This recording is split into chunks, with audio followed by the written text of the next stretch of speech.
అన్నారు. అయితే పూర్తిగా ఇక్కడ రెండు అంశాలు నాకు చాలా పెద్ద ట్విస్ట్ ఇన్ ద టేల్ లాగా కనిపిస్తున్నాయి. ఒకటి ఎన్నడూ లేనిది 20 రోజుల తర్వాత, 26 రోజుల తర్వాత కళ్యాణ్ ఈ అంశం మీద స్పందించినటువంటి విధానం నిజంగా చాలా టెక్నికల్‌గా డౌట్స్ క్రియేట్ చేస్తుంది. రెండోది ఏంటంటే దీంట్లో అండర్ కరెంట్‌గా వినిపిస్తున్నటువంటి ఇంకో మాట, ఎలక్షన్స్ టైంలో అల్లు అర్జున్ తన భార్య నంద్యాల అభ్యర్థి అయినటువంటి శిల్పా రవిచంద్రారెడ్డి కోసం వెళ్ళినటువంటి ఘటన ఇంకా అల్లు అర్జున్ పవన్ కళ్యాణ్ మెదడులో ఉంది. దాన్ని కౌంటర్ కోసమే ఇంకా తన మీద ఇవన్నీ ఉన్నాయా అనేటువంటి యాంగిల్లో కూడా ఇంకో మాట వినిపిస్తోంది.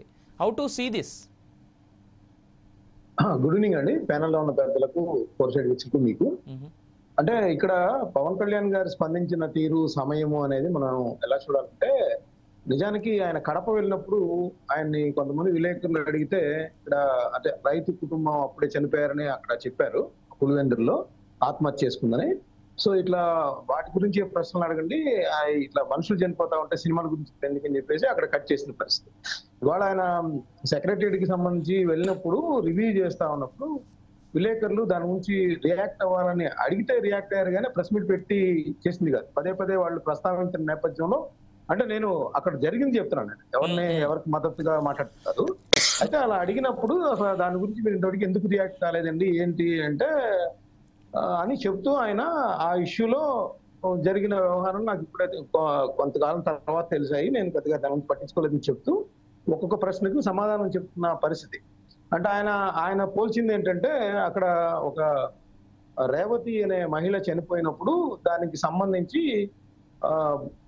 మన పుష్ప టీం ఏదైతే ఉందో, డైరెక్టర్ కానీ, ప్రొడ్యూసర్స్ కానీ, లేకపోతే హీరో కానీ, ఏదైతే ఒక దురదృష్టకరమైన సంఘటన జరిగినప్పుడు ఆ సంఘటన సివియారిటీని గుర్తించి వాళ్ళ కుటుంబానికి అండగా నిలబడతామని ఒక మానవతత్వంతో వాళ్ళకి సంబంధించిన వ్యవహారాలు ఏదైతే చనిపోయిన తర్వాత వాళ్ళ ఇంటి దగ్గర ఉన్న పరిస్థితి చాలా దయనీయంగా ఉంటుంది కాబట్టి వాళ్ళకి పూర్తిగా వాళ్ళని మేము హక్కును చేర్చుకుంటాం, అండగా ఉంటాం అనేది కొంతమందికి చెప్తా ఆయన ఆ విధంగా ప్రస్తావించారు. ఆయన ఇంకోటి కూడా చెప్పారు, మేము గతంలో పర్యటనలకు వెళ్ళినప్పుడు వెళ్ళటానికి ముందు బ్యానర్లు కడుతూ కూడా 2-3 చనిపోయిన సందర్భంలో మేము దాన్ని నివారించలేము, అభిమానులకి రక్షణగా ఉండమని లేకపోతే జాగ్రత్తగా ఉండమని చెప్తామే తప్పితే, ఆ తర్వాత మేము చేసేది ఏంటంటే ఆ ఇంటికి వెళ్ళి వాళ్ళకి సంబంధించి మేము అండగా ఉంటామని, లేకపోతే వాళ్ళకి సంబంధించి భవిష్యత్తులో ఎటువంటి ఇబ్బందులు ఆర్థికంగా కానీ ఇంకేదైనా కుటుంబ పరంగా కానీ ఉంటే నేను సపోర్ట్ చేస్తామనేది చెప్తే వాళ్ళని కొద్దిగా ఓదార్పు మాటలు ఉంటాయి. అది ఇక్కడ మొత్తం ఎపిసోడ్ లో ఆ మానవతా దృక్పథం లోపించింది అనేది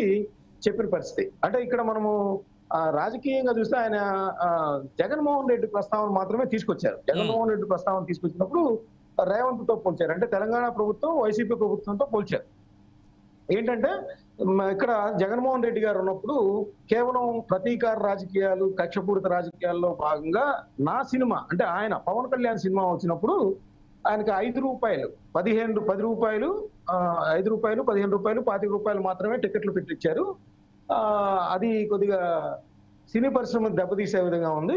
రేవంత్ రెడ్డి ఈ ఇష్యూలో చూసినట్లయితే ప్రధానంగా ఆయన చెప్పింది, ఈ పుష్ప సినిమా ఇష్యూలో చూసినట్లయితే ఏదైతే నిర్మాతలు కానీ వాళ్ళందరూ కోరుకున్నారో ఆ విధంగా ఆయన రేట్ల పెంపు కానీ, బెనిఫిట్ షోకి అనుమతులు ఇవ్వటం కానీ చేసిన పరిస్థితి ఉంది. ఆ విషయంలో ఆయన కొత్త సినీ ఇండస్ట్రీకి సపోర్ట్ గా వేశారన్నారు. కానీ మిగతా ఆయన ఇప్పుడు బండి సంజయ్ గారు అన్నట్టు సూపర్ 6 విషయంలో రేవంత్ రెడ్డి పరిపాలన బాగుందని ఆయన కాంప్లిమెంట్ చేయలేదు. ఓన్లీ ఫర్ పుష్ప ఇన్సిడెంట్ కి సంబంధించి మాత్రమే సినీ ఇండస్ట్రీకి రేవంత్ రెడ్డి గారు ఏం చేశారనే దాని మీద రియాక్టెడ్ ఆయన. టోటల్ ఆయన రేవంత్ రెడ్డి గారి పరిపాలన మొత్తం బాగుంది అనేది ఒక బుధానేస్తూ ఏం చెప్పలేదు. నేను అబ్జర్వ్ చేస్తున్న దాన్ని బట్టి. సో అట్లా చెప్తూ మీరు అన్నట్టు ఇప్పుడు నంద్యాల వెళ్ళిన దాని ఇన్సిడెంట్ అనేది నేనైతే అనుకోవట్లేదు. ఎందుకంటే ఆయన ఏం చెప్పారంటే, రేవంత్ రెడ్డి గారికి సినీ పరిశ్రమ వాళ్ళు కలిసినప్పుడు ఆయన ఎప్పుడు కూడా సపోర్ట్ గానే ఉన్నారు.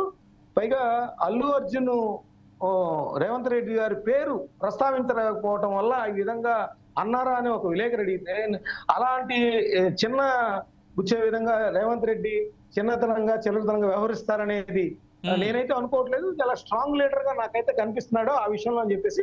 అంటే ఆ ఎపిసోడ్ మొత్తం కూడా ప్రశ్నలు జవాబులు అన్ని అంశాలు కూడా రేవంత్ రెడ్డి కాంగ్రెస్ పరిపాలన ఎలా ఉంది, తెలంగాణలో ఆయన బాగా పరిపాలిస్తున్నారనే దానికి కాకుండా ఓన్లీ పుష్పకి సంబంధించిన ఇష్యూకు మాత్రమే వాళ్ళు ప్రశ్నలు అడగడం, సమాధానాలు చెప్పడం జరిగిందని చెప్తాను. అయితే ఆయన జగన్మోహన్ రెడ్డి సినీ ఇండస్ట్రీని పిలిచినప్పుడు అవమానించారనేది ఒకటి ప్రస్తావించారు.